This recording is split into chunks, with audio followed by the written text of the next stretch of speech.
Your body after 50 no longer responds to stress the way it did at 30, and intermittent fasting is not a test of willpower anymore. It becomes a conversation with biology, hormones, and time itself.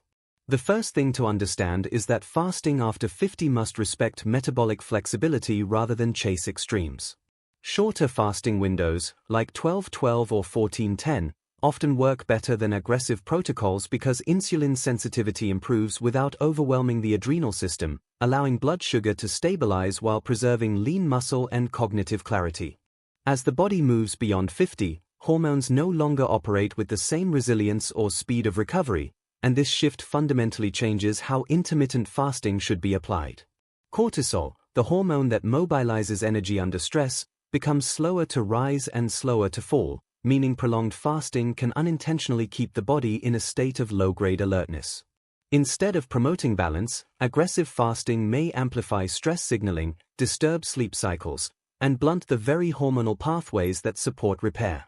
Metabolic health at this stage depends less on endurance and more on maintaining a stable internal rhythm that the endocrine system can sustain without strain.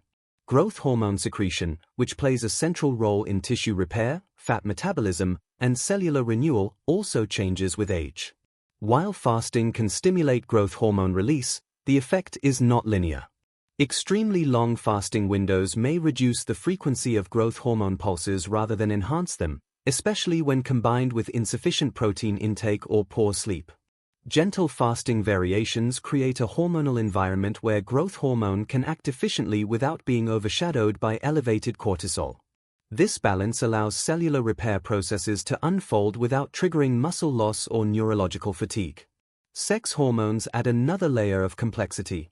In both men and women, estrogen and testosterone gradually decline, reducing anabolic signaling and altering how the body partitions nutrients. Fasting approaches that ignore this shift can unintentionally suppress thyroid activity, slowing metabolic rate and increasing cold sensitivity, brain fog, or lethargy. Supporting hormonal balance means allowing strategic nourishment at times when the body is most receptive, often earlier in the day, and ensuring that fasting does not interfere with endocrine feedback loops that regulate mood, sleep, and immune function. Protein-forward first meals or light morning nourishment can lower cortisol output while preserving the benefits of time-restricted eating later in the day. This approach does not cancel autophagy or fat oxidation. Instead, it creates a hormonal landscape where repair occurs without the nervous system perceiving threat. When fasting respects hormonal timing rather than rigid clocks, the body remains adaptable rather than defensive. In this context, intermittent fasting becomes a tool for restoring endocrine dialogue rather than imposing control. Hormones communicate safety or danger, abundance or scarcity, and after 50 the body responds far more to those signals than to calorie counts. When fasting supports hormonal harmony, energy becomes steadier, sleep deepens, and repair processes proceed efficiently within a system that feels supported rather than challenged. After the age of 50, muscle is no longer merely a structure for movement or appearance but a critical regulator of metabolic stability, glucose control, and long-term independence. Intermittent fasting at this stage must recognize muscle as a priority tissue rather than a secondary concern. With aging, the body becomes less responsive to anabolic signals, a phenomenon known as anabolic resistance, meaning muscle protein synthesis requires stronger and more precise stimuli. Prolonged fasting without strategic planning can unintentionally accelerate muscle breakdown, especially when combined with inadequate protein intake or insufficient mechanical loading through resistance training. Metabolic resilience after 50 depends heavily on preserving lean tissue because muscle acts as a primary sink for glucose, reducing insulin demand and protecting against metabolic dysfunction. Fasting variations that alternate between shorter fasts on training days and slightly longer fasts on rest days align with this biology. On days when resistance training is performed, the body benefits from earlier nourishment and sufficient protein to stimulate muscle repair and growth. This does not negate the metabolic advantages of fasting but redirects them toward tissue preservation rather than tissue loss. Resistance training itself becomes a metabolic signal that communicates survival and strength to the nervous system. When paired with appropriate feeding windows, it enhances insulin sensitivity and mitochondrial function while protecting muscle fibers from catabolism. Longer fasting periods can then be reserved for non-training days, when the body can safely increase fat oxidation without competing demands for muscle repair. This rhythmic alternation mirrors natural cycles of exertion and recovery, allowing the body to adapt without chronic stress. Muscle also influences hormonal health by supporting testosterone, growth hormone activity, and myokine release, all of which decline with age. Fasting strategies that undermine muscle integrity indirectly weaken these pathways, reducing overall metabolic efficiency. By contrast, fasting variations that respect training schedules and recovery needs amplify these signals, creating a positive feedback loop between movement, nourishment, and cellular repair. Over time, this approach reshapes the purpose of fasting from weight reduction to metabolic intelligence. The body learns that nourishment follows effort, scarcity follows rest, and both occur within predictable boundaries. This predictability reduces stress signaling while preserving functional strength, balance, and coordination. Muscle becomes a stabilizing force that anchors metabolism rather than a casualty of restriction, allowing intermittent fasting to support longevity, resilience, and daily vitality without sacrificing physical capability or independence. After the age of 50, muscle is no longer merely a structure for movement or appearance but a critical regulator of metabolic stability, glucose control, and long-term independence. Intermittent fasting at this stage must recognize muscle as a priority tissue rather than a secondary concern. With aging, the body becomes less responsive to anabolic signals, a phenomenon known as anabolic resistance, meaning muscle protein synthesis requires stronger and more precise stimuli. Prolonged fasting without strategic planning can unintentionally accelerate muscle breakdown, especially when combined with inadequate protein intake or insufficient mechanical loading through resistance training. Metabolic resilience after 50 depends heavily on preserving lean tissue because muscle acts as a primary sink for glucose, reducing insulin demand and protecting against metabolic dysfunction. Fasting variations that alternate between shorter fasts on training days and slightly longer fasts on rest days align with this biology. On days when resistance training is performed, the body benefits from earlier nourishment and sufficient protein to stimulate muscle repair and growth.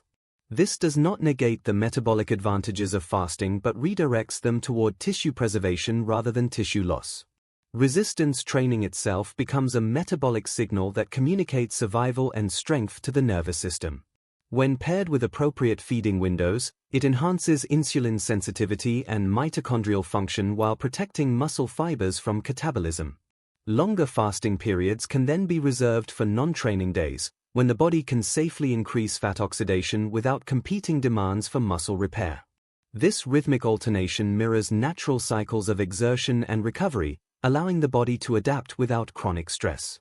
Muscle also influences hormonal health by supporting testosterone, growth hormone activity, and myokine release, all of which decline with age. Fasting strategies that undermine muscle integrity indirectly weaken these pathways, reducing overall metabolic efficiency. By contrast, fasting variations that respect training schedules and recovery needs amplify these signals, creating a positive feedback loop between movement, nourishment, and cellular repair. Over time, this approach reshapes the purpose of fasting from weight reduction to metabolic intelligence. The body learns that nourishment follows effort, scarcity follows rest, and both occur within predictable boundaries. This predictability reduces stress signaling while preserving functional strength, balance, and coordination. Muscle becomes a stabilizing force that anchors metabolism rather than a casualty of restriction, allowing intermittent fasting to support longevity, resilience, and daily vitality without sacrificing physical capability or independence. As the body ages, inflammation often becomes a persistent background signal rather than an acute response, quietly influencing joints, blood vessels, digestion, and cognitive clarity. Intermittent fasting above 50 interacts with this inflammatory landscape most effectively when it aligns with circadian biology rather than fighting against it. The body's internal clock governs hormone release, enzyme activity, and cellular repair cycles, and when eating patterns are misaligned with this rhythm, inflammation tends to rise even if food choices are otherwise optimal. Early time-restricted eating respects this internal timing by concentrating nourishment during daylight hours when insulin sensitivity is highest and digestive efficiency is strongest. When food intake occurs later in the evening, the body is forced to divide its nighttime priorities between digestion and repair. With age, this division becomes less efficient, leading to elevated inflammatory markers, disrupted sleep architecture, and impaired mitochondrial cleanup. By shifting meals earlier and allowing a longer overnight fasting window, the body enters the night prepared for restoration rather than processing incoming energy.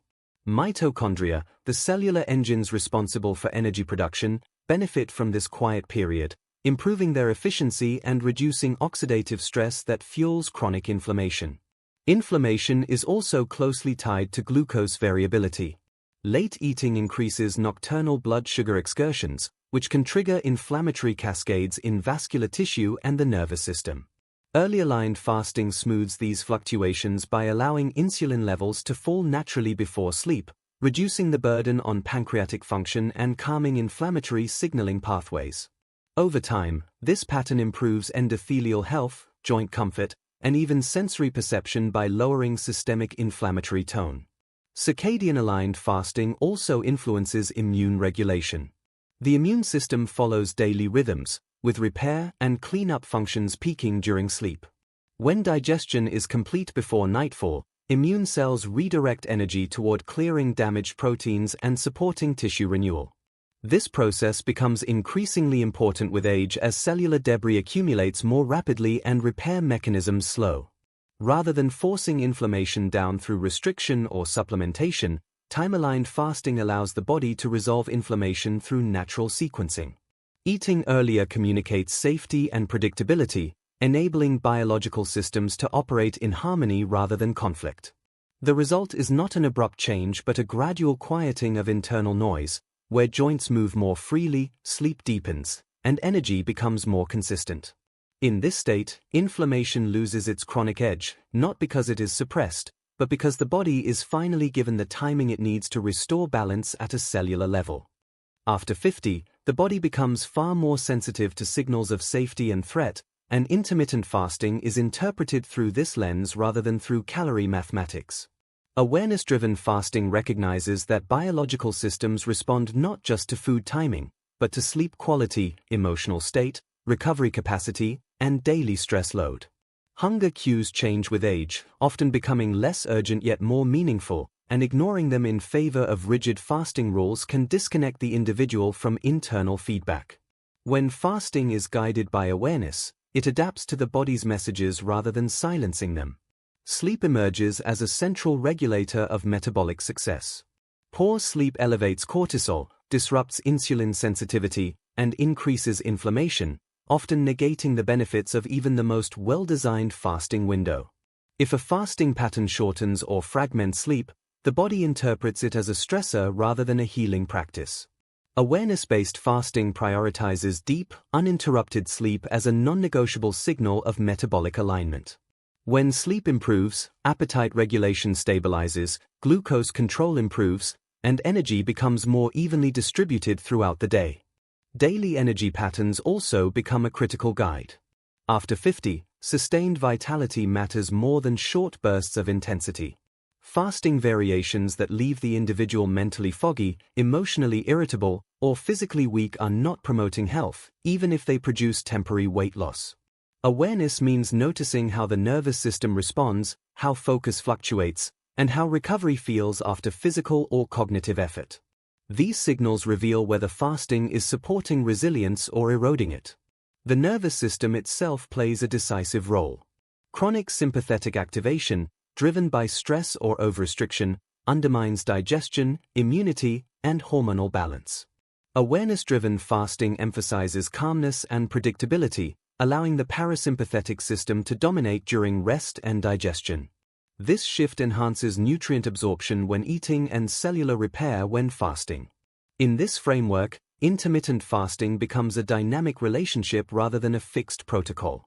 The body is not something to override but something to interpret. Energy, mood, sleep, and appetite become real-time data points guiding fasting duration and timing. When the body feels supported, it releases its grip on stored energy naturally, not defensively. Health emerges not from control but from cooperation, where fasting serves as a gentle rhythm woven into daily life rather than a discipline imposed upon it.